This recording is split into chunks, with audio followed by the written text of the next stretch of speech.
up, gamers? This is NGG here with another review video. This time it is of Pokemon Legends Arceus. This is a beat game for me, so I completed the decks, 100% of the decks. I did all the star levels I could, and we'll get into everything, but this is a complete game review. So let's start. I started this game much later than everybody else. I believe I started this game in March. We are now at the end of April, so it took me about 2 months, going a bit hard on this game to finish. I beat it in 115 hours to get everything, to get the decks complete, and we'll go over all of that in gameplay. But just so you know, this is a long game if you want to complete it. Alright, let's get into the story. So the story of Pokemon Legends Arceus appears to start almost the same as every other story, but then it slightly differs. So you are a child still. This time you are plucked out of wherever your hometown is and put into this this region, and this old town region. You can tell that you come from the current age because of the clothing she's wearing. He or she, I chose a she, so I'm going to continue referring to my character as a she. The clothing she wears upon arrival to the island. You are greeted by the professor of the island, and he sees that you came from the sky. And now in this game, immediately starts off like they don't know what they're doing. They're just learning how to catch Pokemon. That's not a thing that they normally do, and so you are helping them now learn how to catch Pokemon. When you go there, you're the best one to catch Pokemon. Everybody else is still learning how to catch Pokemon in the region that you land in. So there's that. You will go into other regions where they don't believe in catching Pokemon, and that's part of the story too, where they're like, I don't believe in imprisoning these Pokemon, that they hang alongside me, they're my partners, but I will not stick them in a ball. And I think that's great that you can see how in the beginning, before Pokeballs were mass produced, that there were differences of opinions on how you should deal and live with Pokemon in the region and in the games. So that was a very delightful treat, that it was slightly different than most games. And so you are no longer with your mom in this game. Usually every Pokemon game, your mother is there. This is the one Pokemon game that your mother is not there. She's not there. So the professor takes you in, and you are joining these survey corps. And your job as a survey corps is still the same as most other Pokemon games, which is gotta catch them all. But this one, you have to research them all as well. So it's not just gotta catch them all in this game, but you gotta research them all. And I'll talk more about in gameplay. But so you're researching these Pokemon and you're catching these Pokemon, and you have to gain ranks in the survey corps to prove yourself to the survey corps commanders. There's a lot of time distortion things that are happening in the game, and I think some of them even blame you for the time distortion since you came out of the sky, and you have to figure out what's going on. Why are there holes ripped in the world? Why are these Pokemon going crazy? Because each area in this game, there's a Pokemon that's going a little nutso. And so you got to figure out why these Pokemon are what's happening with these Pokemon and why. And so I like that in this game, that it's a little different. You're not facing gym leaders and trying to beat the gym leaders for a badge. No, none of that. There's no badge system in this game. I guess the level system would be the badge system, but there's no badge system in this game. So that's pretty nice that that's a thing that's not like the same. And in this game, you know, when you get to the end, it's not what you expect. For me, at least, I wasn't expecting the end to be the way it was, but I'm not going to spoil the end for you. But that is the story. The story is you are there, you drop into a region, you try to find a way through the town, because the town people don't like you. They don't like you, and they make it clear they don't like outsiders. The only one who really wants you there is the professor, because he sees your potential for helping them with their goal of gotta catch them all. And I really like that it's not like everybody knows you. You're like you. It's not a really fluffy story like most other stories are. All right, let's get into gameplay. So in gameplay, you are gotta catch them all, like I said, but you are not only catching, but you have to complete the dex entries. So there's gonna be these things in every Pokemon you catch. Once you catch them, you'll be able to see it, what needs to be checked off. And they explain it to you in the very beginning of the game, that you have to catch them, you have to research them, and they have each Pokemon has different research criteria, and so you have to look for each Pokemon's research criteria to find out what you need to do to research each Pokemon in the region. There's also a crafting mechanic in this game, which I loved. I really loved. Like, I never use items because I'm always afraid of running out of money, but in this game, it's a little like, I think maybe that's why I like it. It's a little like Atelier. You're gathering stuff and you're making stuff, your own stuff. So you're gathering items from the floor and you're building your own things. You're building your own Pokeballs, all different kinds of Pokeballs. You're building your medicines, any kind of like your cakes, all these kinds of stuff you're making yourself. So I never had to shop for anything but clothes. So I made everything myself. And that way I never used to use too many Pokeballs, because I'm like, oh, I'm gonna eventually run out of money and then I'm not gonna be able to do it. But that's not a problem in this game. You just, if you run out of material, just go look for more. And I thought that was great, because you're already organically in the world searching for Pokemon that are there. They're not rustling under the bushes, and some of them hide from you. Some of them are skittish, which I like. They're like, you can tell each different Pokemon's personality. Some will stand there and just look at you until you touch them. They'll just walk up to you. I think there was Sudowoodo who just stand and look at you. He wouldn't touch you until you attacked him.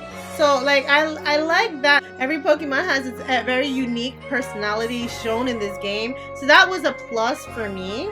There's also this thing called satchels. So like, if you die in this game, it used to be that if you died, you'd lose half of your money or a percentage of your money, which is why I would constantly be turning off my game if I died. But in this game, if you die, you just lose some of your possessions, but you don't really lose your possessions, because if there are people IRL in the world playing, they could find your satchel for you and return it to you. I don't know how that feature is going to be implemented later on in life when this game is no longer the hot new thing, but yeah, so you find these people's satchels, and in the beginning, I really didn't know what finding people's satchels did. Like, I kept finding them because I was like, oh, I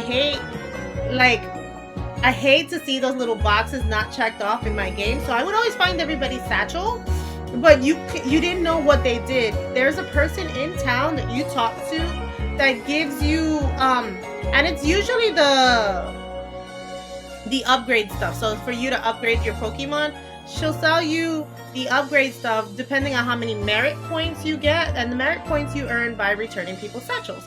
So when people lose their satchels, you return them back to them and you get merit points. Another positive thing about this game is there's still more to do when you beat the game. So once you defeat the quote-unquote boss of the game, there's still more post-game content until you complete your deck. So I like that there's more to do after the game. Now let's get into some of the negatives of the game. Screen tearing is a thing. I usually don't notice screen tearing, but it is a thing in this game. So it's not prevalent. It doesn't happen often in my game, but I did notice it. I did notice, like, when the leaves on the floor are supposed to move, it was giving you like this weird aquatic theme. I'm like, that's, leaves don't move like water. So there are a few like graphical issues with the game. It's not a perfect game, but like, they were so minor and few and far between that it wasn't a big deal to me. Another negative thing I want to say is one time I went into like this new area and I got attacked by like a sub boss, and they threw out like 3 Pokemon to my 1. I could never throw out more than 1 Pokemon, and I don't know, is it that I could and I just didn't know how to, but I only had that 1 Pokemon, and I was attacked by sometimes, I think even one time it was 4 Pokemon versus my 1 Pokemon. I was like, yeah, I'm gonna die. If everybody gets a turn on my 1 Pokemon, I'm gonna die. So like, I didn't like that I couldn't figure, either they didn't tell me correctly how to throw out a second Pokemon, or third or fourth, but I only had 1 Pokemon out at a time, and it was being attacked by everybody. Like, it would be a difference if it was in the time distortions, because there are these time distortion things that appear, like if you're on the world long enough and not coming in and out the map, where there's super strong Pokemon in there, rare Pokemon in that time distortion bubble, and like you only have a few minutes to be in that bubble. Like, it takes a couple of minutes to form, but once the bubble is formed, the dome is formed over, like there are gonna be a lot of Pokemon fighting you. So if you're not hidden in the grass, well, they will find you and they will attack you in 3s. So I get that, right? I understand that, but I don't understand why the sub bosses are bringing out 4 Pokemon at one time to battle your 1 Pokemon. So I didn't really like that. So one of my other negatives is that, but one of the boss battles, you're prompted to like be moving around while you're throwing these things at these Pokemon. And one of them was so hard. It wasn't my Pokemon that was the problem. It was my movements. And now they do this thing, like if you get to a certain, like there's usually like a level bar of how many times you've knocked down this monster, and every time you knock it down to like a quarter of the peg, you'll stop. It'll fight you if you want to, or you can keep throwing those bags at it. Like you can continue on. I would always restart from the beginning of the battle to do it again. You don't have to. That's the way I play. I did not do that with the final boss though, because that was uber hard, and so I just continued from where I left off with the notches. Like, let's go into some of the tips I want to talk about when playing this game. So one of those tips I want to talk about, if you have a Pokemon that you know levels up with friendship, always be throwing that Pokemon at trees that have fruit, things that break apart, anything that'll help you raise your point value, because otherwise there's no raising your point value organically. Like giving it items, I guess you could, but you have to give it so many items. So like if you are looking for items anyway, just always take a Pokemon that levels up with friendship with you and throw it at the items. I think that's the best tip I can say. And always catch one of every species when you first see it. Look at the Pokemon's entry. If it has more than 1 species around it, look at the entry, because I'm gonna be honest, I had the hardest time filling out my decks with 1 Pokemon, and it was Pichu. I couldn't find Pichu more than 1 time. It took me forever to find him the first time. The second time I found him, I caught him, and I didn't know that I should have fed him, and that would have gotten my deck's entry in. So make sure the first time you catch it, look at what they need to fill up the decks, and then be doing that if there are more of them around, because otherwise you may never find them again in the game. And like for some Pokemon, that's super hard. Like I didn't think Pichu was going to be a hard thing to find. I don't know if it was just my game, because when I started trying to fill out the decks, I did that at the end, because what I did was I went through the game organically, and then I came back and tried to do the Pokedex.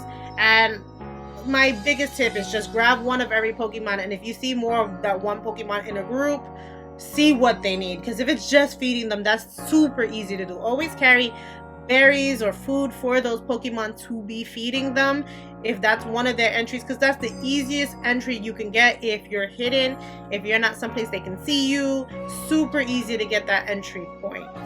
The other tip I want to say is, in those time distortion bubbles, always be carrying smoke bombs, stealth sprays. I didn't really use the stealth sprays too much, but I did in the time distortions where there were no places to hide. The smoke bombs are what I used the most, so that I could hide under cover. but they run out, so make sure you're always popping them every like 30-40 seconds because they run out fast. And once the Pokemon sees you and knows you're there, he is definitely going to be on your butt in that time distortion. I did follow somebody else's guide on trying to like get all the items inside, because in the time distortions I didn't know that there were particular items in there that you can't get anywhere else.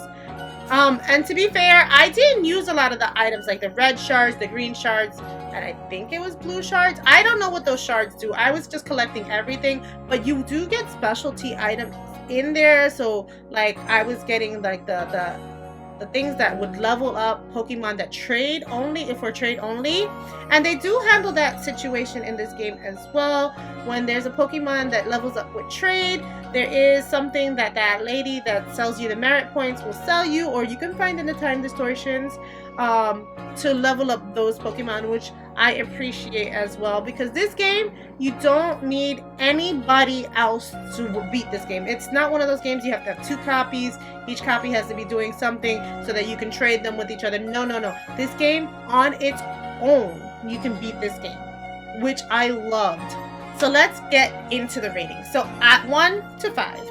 So 1 being the worst, 5 being the best. I would give this game a 4.3. There were a lot of negatives that I talked about, but for the most part, I played about 115 hours, and for most of that time, I enjoyed just running around the region, finding these Pokemon, trying to be stealthy about not being near them. It was super fun. It was definitely a nice break from regular Pokemon games, whereas, you know, that's not a mechanic in most Pokemon games. I do like that all the Pokemon are out on display. You can tell when the trees are shaking which ones are there. Like there's a hidden Pokemon there. Other than that, most Pokemon, you know where they are.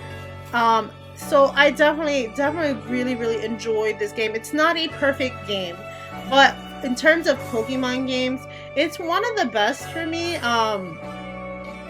And that's saying a lot. It's definitely an open world game. I really enjoyed that.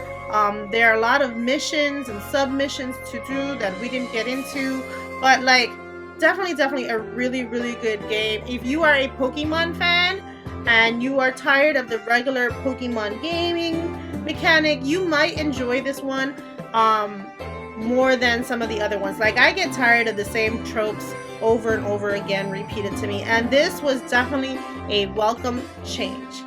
Thank you guys for watching. Happy gaming. Bye!